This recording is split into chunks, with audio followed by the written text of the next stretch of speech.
Okay, for this banded pull apart drill, we're working on opening up the upper and mid back and trying to get some expansion into our back and rib cage. So from here, I am kneeling and I have my weight back.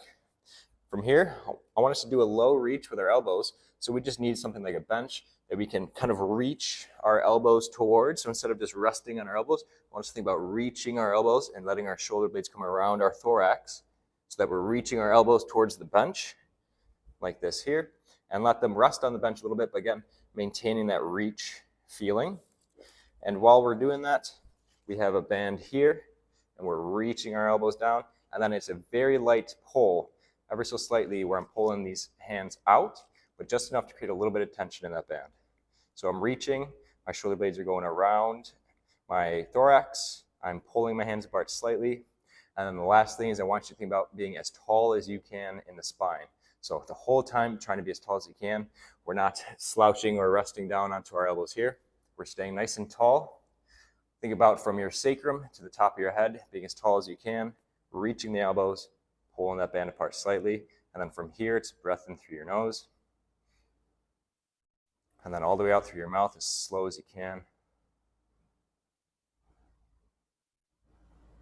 Building tension in your side abs and obliques that are helping to close those ribs down and close the ribs down so that we push every last bit of air out of our lungs. And then I want you to maintain some of that core and oblique tension when you breathe back in through your nose.